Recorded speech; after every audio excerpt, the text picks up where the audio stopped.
ready to make this the best year yet in regards to celebrating your students and staff on social media? Well, I sure am. I think the energy is at an all-time high, and we're going to match that energy with this great interview with Lana Snodgras. She is going to share so many tips and tricks and strategies. She is from Missouri, and she's home of the Zizzers, which she's going to share where that mascot came from, and very interesting story. We're going to kind of dive into a lot of things regarding boundaries and empowerment in a one-person shop. She actually got rid of her directory and her teacher website pages because the teachers weren't updating the websites, right? Their own websites. And it's really hard to keep the directory current. She was always getting complaints. And so we're going to talk a little bit about that. She's going to share how she gets her staff excited about being part of telling the story. And she's going to share her exact strategies on how she talks to the staff members at the different schools. She has an incredible student intern program, and we're going to break down the details behind that. And she also gets student journalists involved, and she's going to explain exactly what kind of activities she assigns to them that help her create awesome social media. I'm so excited for you to meet Lana. And just before we get started, I wanted to remind you, you guys, I hope you've subscribed to this podcast. I hope you've given me a review, because that helps other people find it. And finally, if you like the tips and tricks that you learn in these podcast interviews, have you checked me out on YouTube? You guys, I have over 50 K-12 PR tips in a little playlist that are short 2 to 3 minute videos that are just quick tips of how to do social media better. And you can subscribe to my YouTube channel as well. I'm going to link it in the show notes, but you can always look it up on YouTube, Social School for EDU. So now let's get into today's interview with Lana. Hey there, we start every episode with a little K-12 PR tip before we get into the interview. And today's K-12 PR tip is going to talk about posting on the weekends. Now, Lana's going to talk about it. You have a job for your school district. And yes, you have to be 7-day week aware, as I like to say, because things can happen at any moment and communication efforts and social media might be needed. But you guys, build in some boundaries when you can and don't post on the weekends. You guys, weekend posts don't get as much engagement as posts that you do during the week. Your fans deserve a break, but most of all, you deserve a break.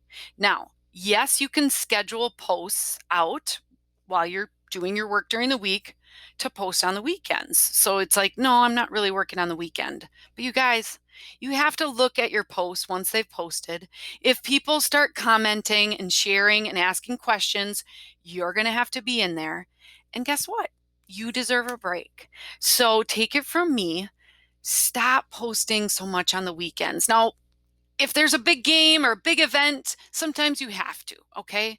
But as a general rule, keep most of your posts to celebrate your students and staff during the weekday.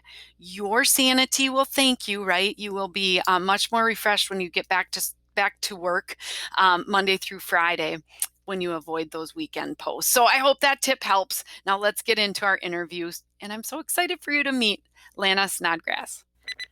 Welcome to the podcast, Lana. How are you? Good. Good morning. I guess it's still morning. How are you?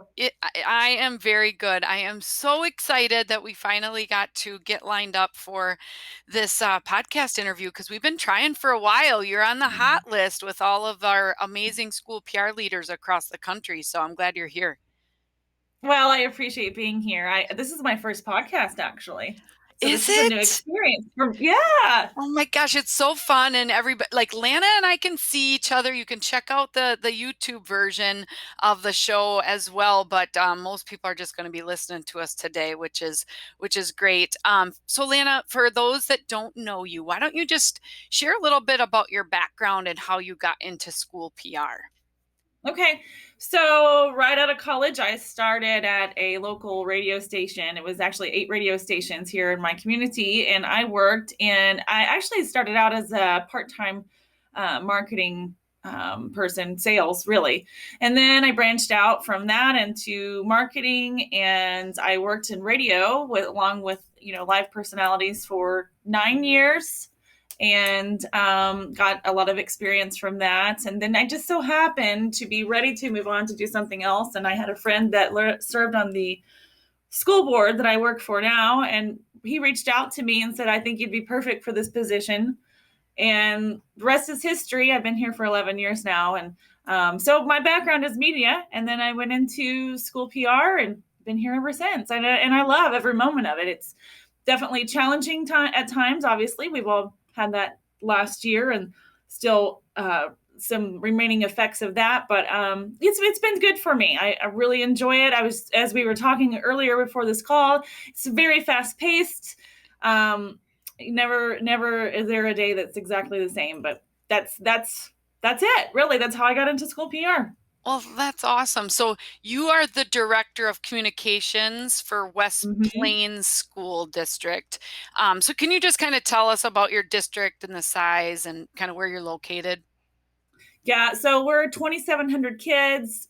We are in the south central part of Missouri, which is actually we are only about 15 miles or so from the Arkansas line. We are a dead center in the state, middle of the state at the bottom. We live in a very awesome place. We're very close to the rivers and the lakes, and we love it. But we have about 2,700 kids in our district. We have two elementaries, a middle school and a high school, and an early childhood center, and a alternative learning school, and also a career center. Oh, wow. You got a Yeah. busy place now. Is it just you in the communications office or do you have a staff? No, it is just me. Sometimes I get fortunate enough to have a student intern for a couple hours a day, but it is just me. Okay, awesome. And I know we're gonna talk about that. Well, you guys are the home of the Zizzers, The right? scissors. Yeah. So tell me the story of this. I mean, we get to see so many different cool mascots, right, with all of the different schools, but tell me about the Zizzers. So it's pretty interesting. In my 11 years here, we've been on the number one mascot list on so many different levels, most unique, I should say. And it's been interesting, but really, it started back in 1917. I think I'd have to look it up for sure in the year, but there was a teacher that was working on a yearbook, and she was talking about just this yearbook with her class. And it was funny because apparently it literally just happened like this. She dropped it, and then one of her things that she says that she dropped the yearbook is zizzer. And she said, "Oh, zizzer." And then the next thing you know, everybody's calling the school district the Zizzers. But that was in 1917. It's a very interesting story. Um, and there's a lot more to the details, I'm sure, but that's pretty much the logistics of it. But we are actually a lightning bolt, and what a zizzer means is excellence. Work hard in everything you do, and we strive for excellence here. That's awesome. That ties Yeah. well with every kind of strategic plan or anything. Yes. Um, yeah, we're gonna link your website, your Instagram, Twitter, and Facebook channel so you can see all of your great branding that you have everywhere. But I love that logo there. So tell me a little bit about the social media channels that you're responsible for and kind of how you're celebrating your school on social media. So our largest social media platform is obviously Facebook, and I think that's mostly the way it is for most school districts. But we have Facebook, Twitter, Instagram, YouTube, and Pinterest. Those are the ones I focus on the most. Pinterest is kind of gone by the wayside, and I don't really use it a whole lot anymore. But there are still some things on there, and I have a link to it on our website. But the things I try to do with our social media accounts are just really tell our student stories or our staff stories. I try to be personal, share what's going on. Most recently, I've been sharing our retirees, celebrating them, so sharing how many years they served in the school district, and just giving them a chance to, well, giving a chance to showcase them, because we want to make sure that they're highlighted. And we did get to highlight them this year, which is great because last year we didn't get to highlight our retirees in person, but we get to do that this year, and we're continuing that efforts on our social media pages. So that's just one of the things that we're doing right now. Awesome. But we use it to I use our social media pages to highlight and tell our district story. I want people to know what we're doing, what the great things we are doing, and whether it's construction on a project or just a really awesome award that a student has received. So those are the things that we do for our social media pages. And so you are directly managing all of those pages, including YouTube? Yes. Okay. Yes. Now you have a lot of schools, the 3 different elementaries and all of that. How do you find those stories? How do you get those stories? Well, I will say, let me go back a little bit. This year has been challenging Yeah. because usually every single year I have an opportunity to get in front of our teachers at our building level meetings right before school starts. And I encourage them to share their stories with me, tell them our best practices, talk about the best ways to get information to me, and also just to try to teach them a little bit of transparency on their own social media pages. But I didn't get that opportunity this year. So my stories have been, I've had to go and search for them, which has been challenging, especially when you're on lockdown and you can't hardly get into the classroom. So it's been challenging this year, and I've had to get creative. So I've done a lot more staff highlights this year. But in previous years, teachers have always been very encouraging or very positive about sending me these stories. They want to be highlighted. And usually it's a ripple effect when a teacher sees that another teacher's classroom has been highlighted. Oh, I got to get that information to her. And so I hope to get back to that this year. I'm actually working on my my communications presentations for August now, so that they're ready to go and I can get started off on the right foot this year. I really, really noticed a difference in not being able to be in front of teachers this year. And it's been challenging. I mean, yes, I did it virtually, but you know how it goes in virtual. They're not really paying attention. And I have to say I probably wasn't either whenever I was listening to some of the things too. But so this year I hope to get back on the right foot again and get some positive stories flowing through. But when I do get those stories, I like to get them through email or be invited to a classroom.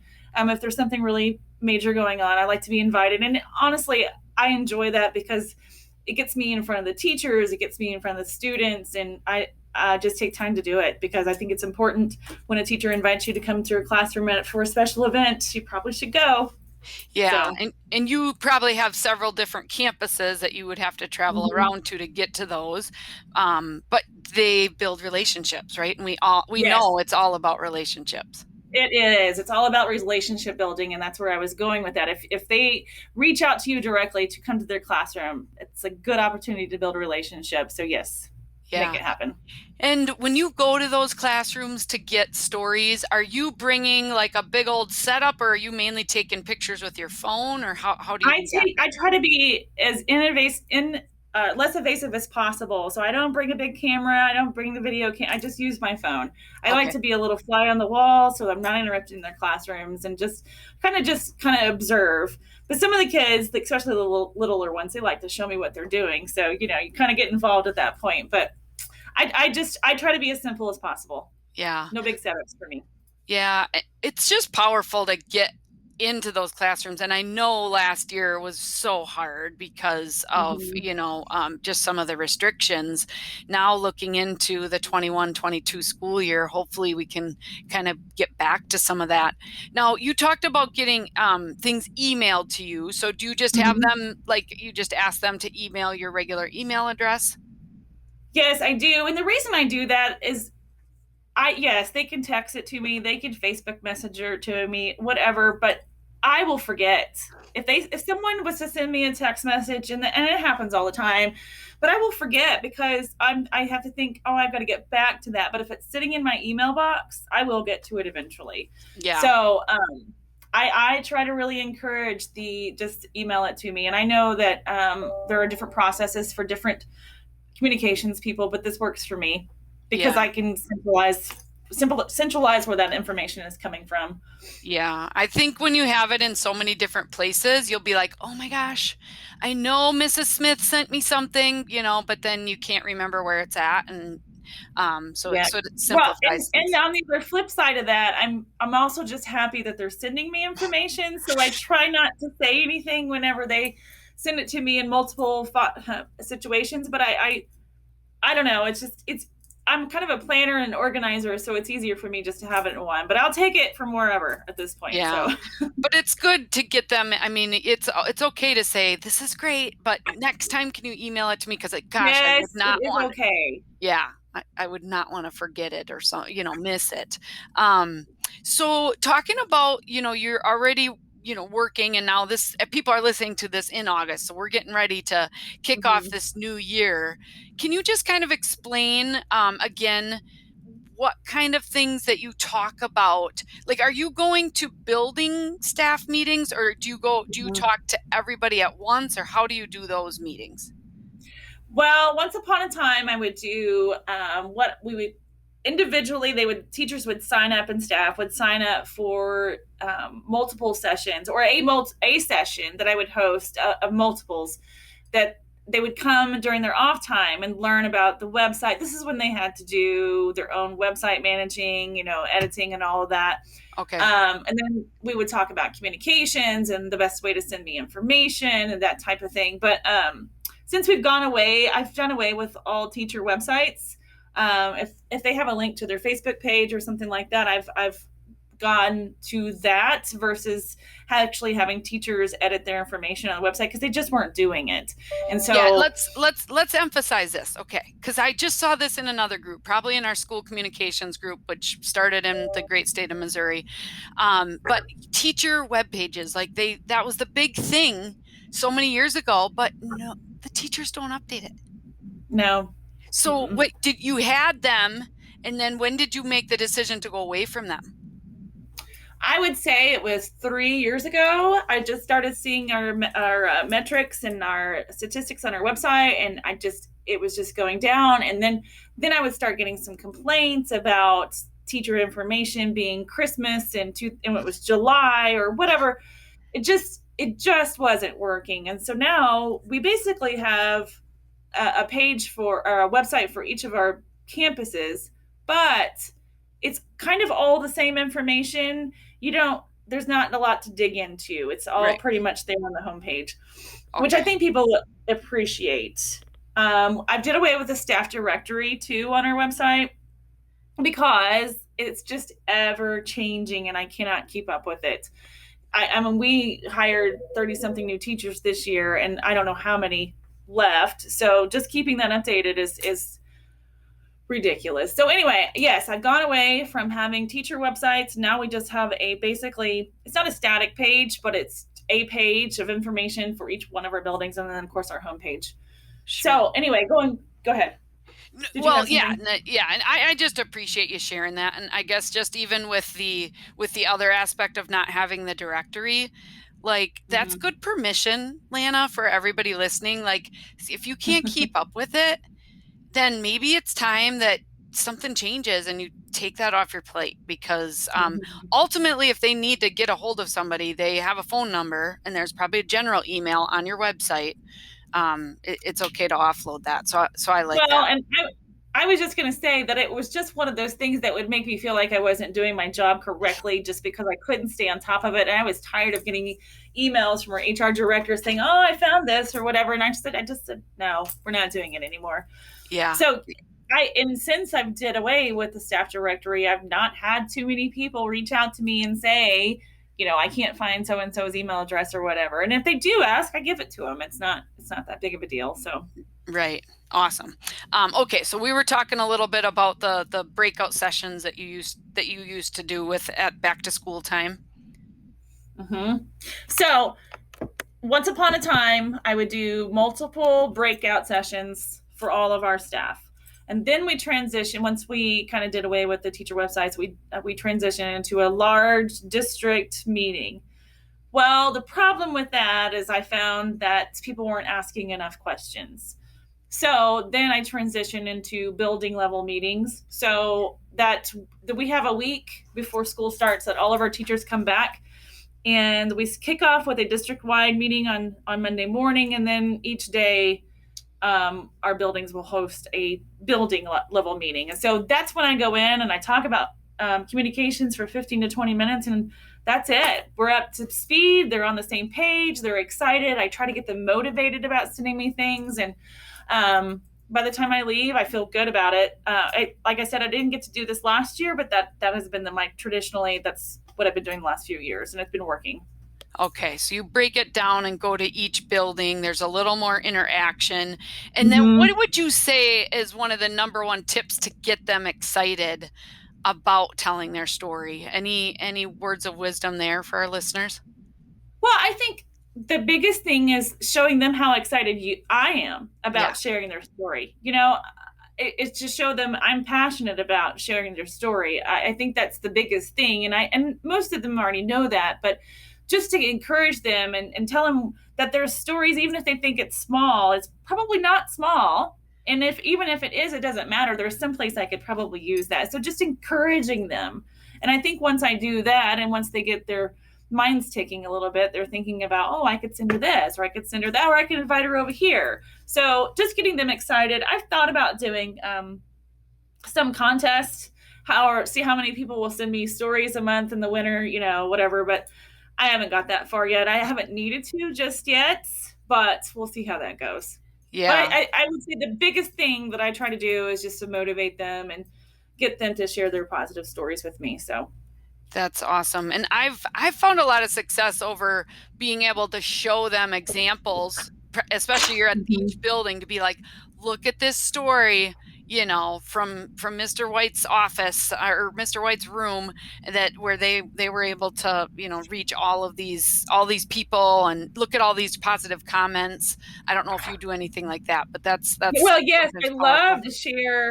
I love to share the stories that have gotten the most engagement on social media. I like to share those, and they're most of the time they're very familiar with them, and they'll be like, "Oh yeah, I saw that. That's awesome." And then they start thinking about, "Oh, I could probably share this story," and so it's just kind of a trickle effect. Yeah, absolutely. Well, that's awesome. I think this year more than ever, I think our schools, and our staff and our students are just going to be ready to celebrate things. So that's great. Yes, Um, yes. so you are a one woman shop there, and you talked a little bit about getting students involved. And I hmm think that's amazing because guess what? Social media is like their thing. And there's a hmm lot of talented students that you have. So, can you kind of tell me how you've been able to incorporate students in telling your story? So one of the very first things I've done, and I've had this for several years now, is I have a student intern every year, and it's usually through a business program or a academic program of some sort. But usually I have an intern, and in a couple hours a day, I will have them work on some graphics, rewrite teacher stories for me, just get the content ready for me to publish. And that's been very, very helpful. Now, I will say not all interns are the same.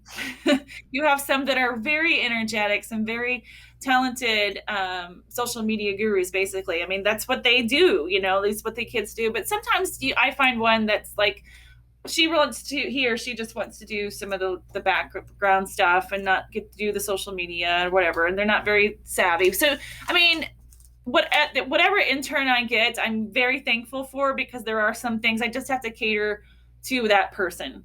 So, because they're not getting paid, they're a student, they're working through this, and so I just have to kind of figure out them, and then once I do that, I can have them start working on things. So it kind of varies from intern to intern, but mostly it's social media, trying to get that content ready, and graphics, and I use Canva like crazy. And one of Mhm. the things I did this year with my intern was just have her create some graphics for the future, so that I'm not constantly chasing my tail trying to get these graphics done. And so she did that a lot, and that was very helpful. But some of the other ways, I'm having some student journalists who work on our high school paper they have worked on some staff features and student features for me this year. Um, that's been pretty good. It's a work in progress, but it's been very helpful because basically they gather the information and then I can edit it to make it work for our social media. So that's been working very well. Um, the one thing I would like to get into, things I'd like to get into next year is work with our school counselors to spotlight our seniors. I mean, they have all the information and they know the seniors that are just really excelling. So I've created a Google document. Basically, they ask him 3 or 4 questions, they submit it, and then I can create that information from that. We haven't started that, but I did have some in the hopper from last year where they've submitted information. I just never was able to get to it. But next year, I would like to consistently feature a student every couple of weeks or a senior every couple of weeks based on that information, because I think it's great to spotlight how many scholarships they're receiving or what accolades they're getting. Because every time you share a student story, I mean, it's an accolade for your school district too. So, Yeah, absolutely. but So let me go back and ask a question on the student okay. intern. So are you saying you get a student intern from the beginning of the school year all the way to the end of the school year? Yes, And is it usually yeah. just one student at a time, or would you have a couple students doing that?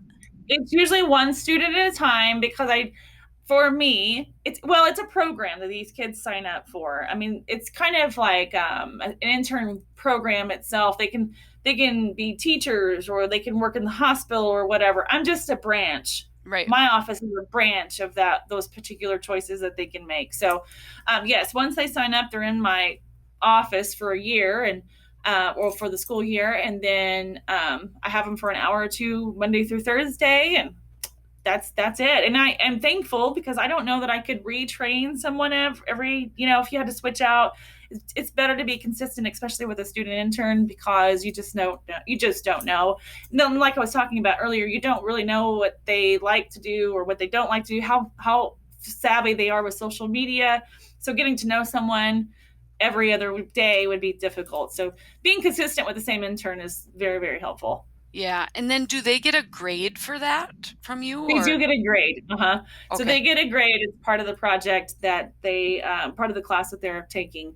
It's I give them an evaluation at the end of the year and do not progress reports, but progress checks to submit to their teacher. So I'm not Okay. their teacher, but I'm like I'm an extension of the classroom, and it's kind of like a job for them. Yeah, I mean, like we have local kids that will go work at the bank, or they'll go work, Yes, and so it'd be yes. similar to that, where they're going to work for you and they get the grade, through the teacher. But what was I just going to ask? Oh, how do you train them? So do you have like things that you use to help train them, or is it just kind of on the job and you just see where they're at, or do you send them to specific programs that help them get up No, to speed? well, what I like to do is find out what they like. What are their hobbies? What things are they interested in? And then it's kind of just on the job, because then I need to find out what they want, or not necessarily what they want, but what they're good at. And so I try to just really find out those skills and hone in on it, and then it just becomes an on the job thing. So Okay. um but then once I figure out that, I try to get them involved in social media or Canva or whatever it is that we're working on, or writing even, and we focus on those 3 things mainly. Okay. Awesome. Now, your student journalists, that's something that probably a lot of schools have access to. So you Mm-hmm. took your staff features and your student features, because that's like easy to kind of like assign, and then they Mm-hmm. go to work and they kind of gather and write the story, and then you're able to then just share them on Yes. social media. Yes.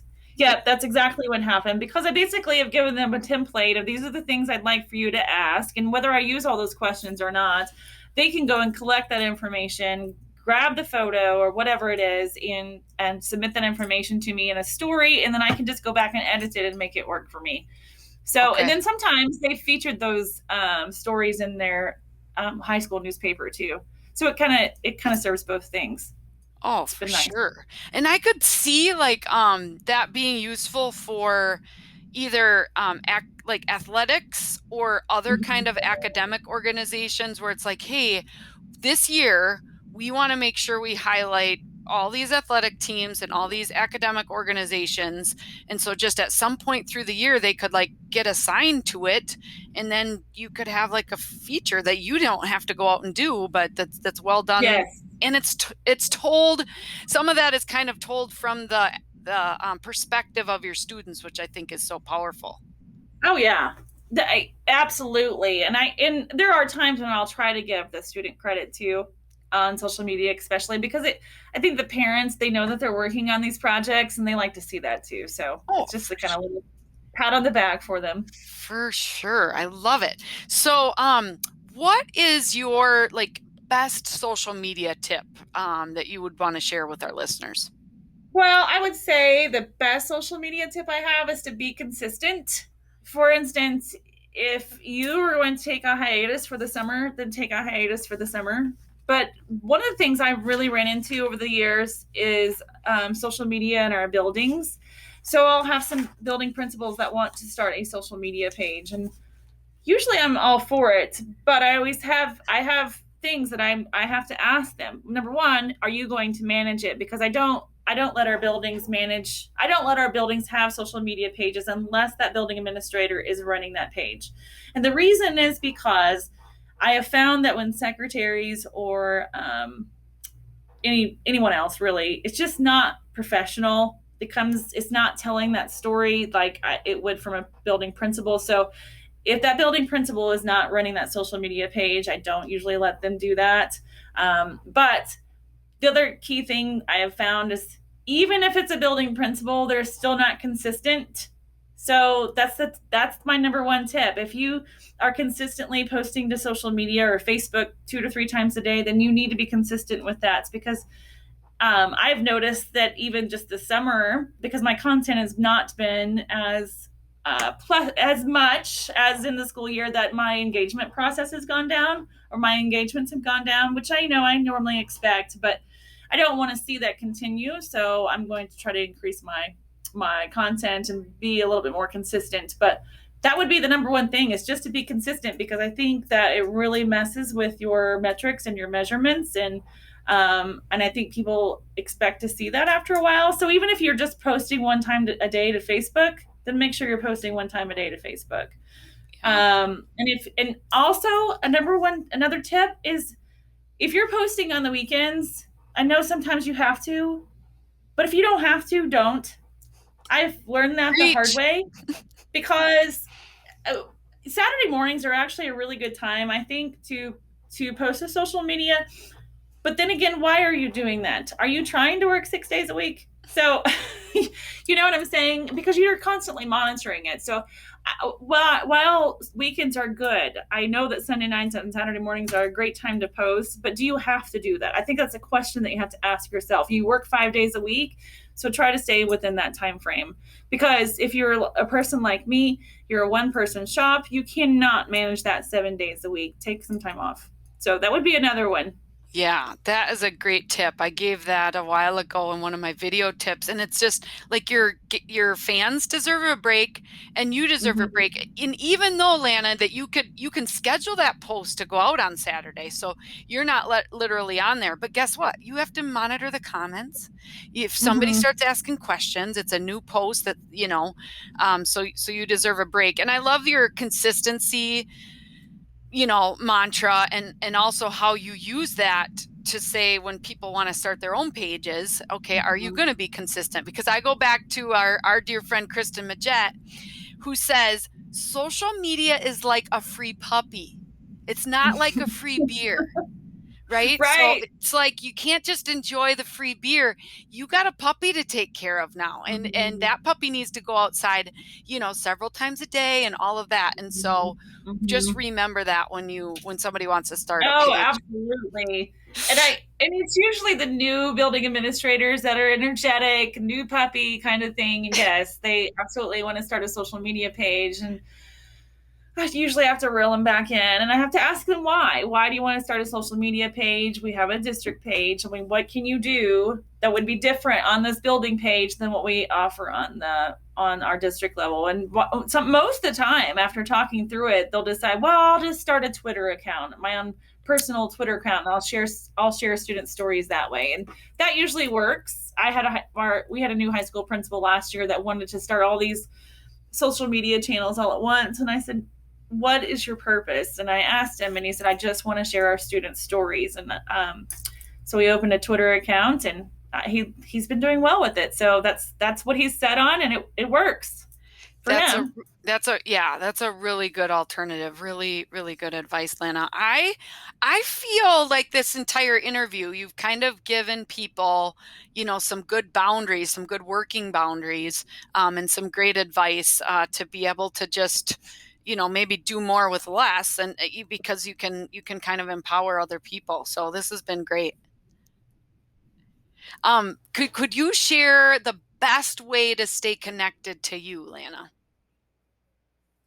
Yes. So there's always my email, which is Lana, Lana dot Snodgrass, Snodgras at Zizzers. I didn't realize how much I was going to have to spell this. Zizzers.org. But you can also find me on Facebook. It's just Lana Snodgrass, or on Twitter at Lana Snodgrass. Those are probably the best ways. And Okay. then, if anybody wants to contact me, they can always call me at work. I'm with the West Plains School District in Missouri, and I'm happy to have lots of conversations. I've had several conversations with many people over the years, just getting started. I'm presenting at INSPRA and on Monday, I believe, and it's on showing the value of your position, showing the value of SchoolPR. So that's at 8 a.m. on Monday morning if anyone wants to come and join that. So, Yeah, well, it'll be already passed by the time they're listening to this, oh, but that's right. You can just to edit me know up. that you have that talk. And Lana, that would be a good one to share at, like, because a lot of state chapters feature talks throughout the year virtually or whatever. And so if your state chapter could find value, I'm sure that you'd be willing to share that as well, maybe, if you can fit it Yeah, in, no, I I guess. would.